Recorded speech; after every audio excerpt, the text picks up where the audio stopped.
हम लोग आपका क्वेश्चन नंबर 11, ये भी बहुत इंपॉर्टेंट क्वेश्चन है, मतलब बढ़िया क्वेश्चन कह सकते हो, थोड़ा दिमाग लगता है। दूसरा चीज़ आपको बता देते हैं कि मेरे चैनल बाबा मैथ्स वाला पे क्लास 9 से लेके क्लास 12 तक सीरियल वाइज वीडियोस मिल जाएगा आपका।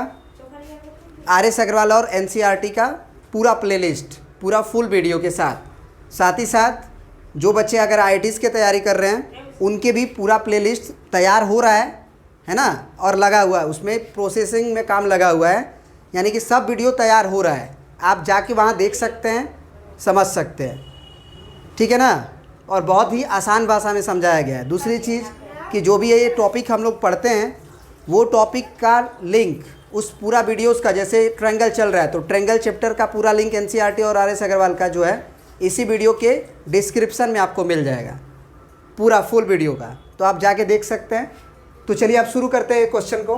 कह रहा है कि इन गिवन फिगर OA बराबर OB, OA बराबर OB, यानी कि ये लंबाई और ये लंबाई आपस में बराबर है। साथ ही साथ इन्होंने बोला कि OB बराबर OQ, OP, सॉरी यहाँ पे OP होगा, B नहीं होगा, है ना। OP की ये जो लंबाई है वो OQ के बराबर है, यानी ये लंबाई और ये लंबाई आपस में बराबर है, पूरा कंप्लीट लंबाई भी बराबर है। तो हमें क्या करना है कि प्रूव दैट PX बराबर QX, हमें प्रूफ करना है कि PX की जो लंबाई होगी वो QX के बराबर होगी। तो ये PX है और ये आपका QX है, यानी ये लंबाई हमें प्रूफ करना है। तो इसको थोड़ा सा कर्ली से कर देते हैं ताकि ये समझें आप कि ये हमें बराबर करना है। फिर आपको AX बराबर BX करना है। तो AX कौन है? ये AX की लंबाई है और ये आपको BX की लंबाई है, यानी ये लंबाई और ये लंबाई भी हमें बराबर प्रूफ करना है। ये बात समझ में आ रही है? तो अगर सुनिएगा ध्यान से, अगर हम लोग किसी तरह से ये ट्रायंगल को और ये ट्रायंगल को कॉन्ग्रुएंट कर दें तो हमारा काम बन सकता है। बोलिए। तो हमारा उद्देश्य भी यही होगा कि किसी तरह से उस ट्रायंगल को कॉन्ग्रुएंट किया जाए। तो जो साफ रूप से दिखाई दे रहा है, सुनिएगा ध्यान से, वो तो एक वर्टिकल अपोजिट एंगल केवल दिखाई दे रहा है कि ये दोनों बराबर होंगे, बस। जो साफ मतलब प्लेन दिखाई दे रहा है। क्या ये बात समझ में आ रही है आपको? वर्टिकल अपोजिट एंगल दोनों में बराबर है। और एक बात सुनिएगा ध्यान से, अगर हम बोलें कि हमको दिया गया है OB बराबर OA, तो OB को हम लिख सकते हैं ना OQ प्लस QB, और OA को हम लिख सकते हैं ना OP प्लस PA, है ना। OB को हम क्या लिख दिए? OQ प्लस QB, और OA को लिख दिया हम OP प्लस PA, क्योंकि ये वाली बात तो हमें गिवन ही थी। अब ज़रा आप हमें बताएं, इन्होंने बोला था पहले से कि OP की लंबाई OQ के बराबर है, तो OQ के जगह पे हम OP लिख सकते हैं। ऐसा हम क्यों कर रहे हैं अब आपको समझ में आ गया होगा कि OP कटेगा और QB की लंबाई हमारी आ जाएगी PA के बराबर। तो दोनों ट्रायंगल में देखो, ये QB की लंबाई है, समझ में आ रही है बात, और ये आपका PA की लंबाई है।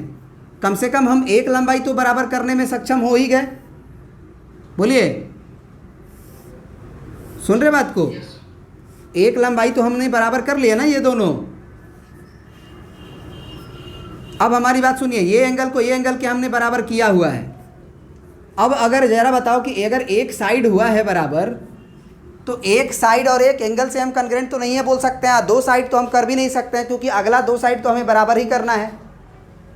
अगला जो दो साइड है हमें बराबर ही करना है। तो हम अब फेर में पड़ेंगे कि किसी तरह से एक और एंगल बराबर कर दें, और किसी तरह से एक एंगल बराबर करने के लिए थोड़ा सा दिमाग खपाना पड़ेगा, और उसके लिए आपको समझना पड़ेगा इस चीज़ को। देखो ध्यान से, आप अगर देखो OPB ट्रायंगल को, आपको इस ये कौन सा किसके कॉन्ग्रुएंट लग रहा है? OPB किसके कॉन्ग्रुएंट लग रहा है? महसूस किसके हो रहा है? तो OB की लंबाई क्या OA के बराबर दिया गया है आपको? सुनिएगा ध्यान से, BOP किसके कॉन्ग्रुएंट लग रहा है देखने से? तो BO की लंबाई OA के बराबर है, तो हम कह सकते हैं ना कि OAQ के कॉन्ग्रुएंट हो सकता है। तो कंसीडर करिए उन दोनों ट्रायंगल को। क्योंकि वहाँ से जैसे ही दोनों ट्रायंगल कॉन्ग्रुएंट होगा ना, ये वाला एंगल और ये वाला एंगल बराबर हो जाएगा CPCT से, अगर कॉन्ग्रुएंट हो गया तो, और कॉन्ग्रुएंट होगा। और जैसे ही हमारा ये एंगल और ये एंगल बराबर होगा तो हमारा काम ये बन जाएगा कि ये एंगल और ये एंगल हमने बराबर कर लिया, तो एंगल साइड से ये एंगल साइड से दोनों ट्रायंगल कॉन्ग्रुएंट हो जाएगा। और जैसे ही कॉन्ग्रुएंट होगा, ये वाली लंबाई को जो करना है बराबर वो भी हो जाएगा, और साथ ही साथ ये वाली लंबाई जो है वो भी बराबर हो जाएगी। तो अब हम दोनों कंसीडर करेंगे। कंसीडर ट्रायंगल BOP एंड, अगर BO लिए हैं तो आप खुद सोचो कि BO की लंबाई तो AO के बराबर है, तो आपको लेते समय भी आप ध्यान रखो कि AO क्यों ले लेते हैं, क्या BOP लिए हैं तो AO क्यों ले लेते हैं। अब यहाँ पे हम कह सकते हैं ना कि हमारा OB की जो लंबाई है, OB की, वो OA के बराबर तो दिया ही है, गिवन है, बोलिए। साथ ही साथ अगर हम OP की लंबाई देखें, OP की लंबाई, तो वो OQ के बराबर है, ये भी हमें गिवन है। दूसरा के बराबर, OP बराबर OQ गिवन है ना। दोनों के बीच में एंगल O जो बन रहा है वो तो कॉमन है।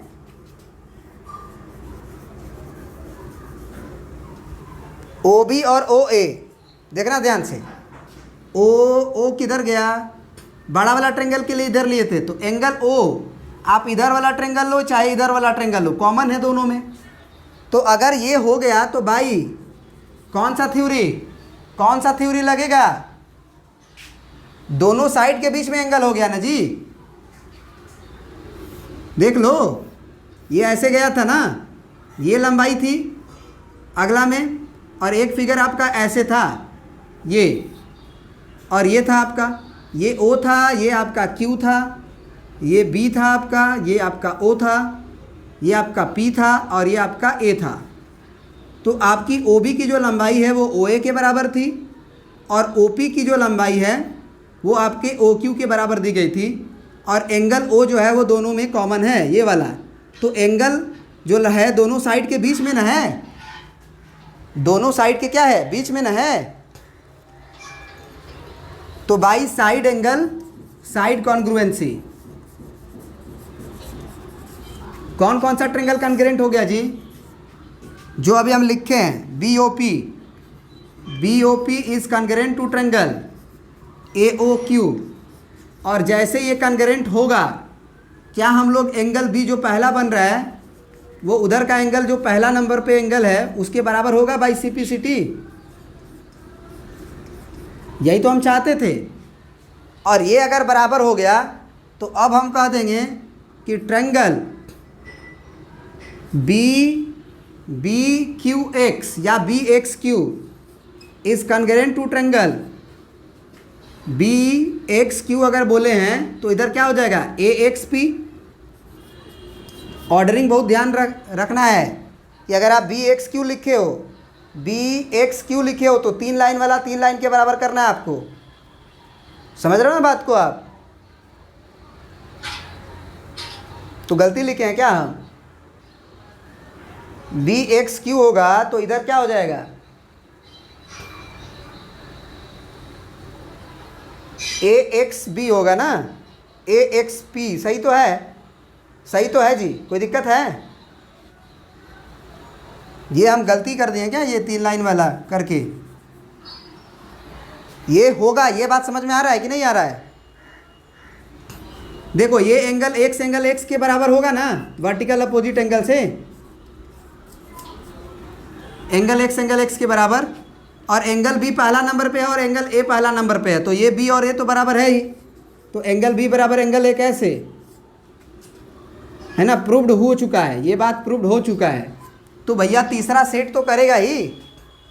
समझ रहे बात को? अरे बोल नहीं रहे हो तुम लोग? और यहाँ से हमारी जो BQ की लंबाई है वो तो पहले ही से आ चुका है ना, इधर किधर गया, ये QB बराबर क्या, PA, QB बराबर क्या, PA। तो बाई एंगल एंगल साइड पहले ही बता चुके थे, है ना, 2 एंगल और 1 साइड हुआ था, तो वहाँ से कॉन्ग्रुएंट हो गया। और जैसे ही कॉन्ग्रुएंट हुआ ये वाली कहानी, तो हम कह सकते हैं कि ट्रायंगल बी एक्स क्यू अगर कॉन्ग्रुएंट हो गया हमारा किसके, ए एक्स पी के, तो बी एक्स की लंबाई किसके बराबर, ए एक्स के, जो हमें प्रूफ करना था। बी एक्स की लंबाई ए एक्स के बराबर प्रूफ करना था, हो गया। और अगर पी एक्स की बात की जाए तो पी और एक्स सेकेंड लास्ट है, तो इधर एक्स क्यू के बराबर होगा। तो हम कह सकते हैं कि क्यू एक्स की लंबाई हमारा पी एक्स के बराबर होगा। क्या ये दोनों बात प्रूव्ड हो गया? बात समझ में आई कि नहीं आई? प्रिंट कर लीजिए।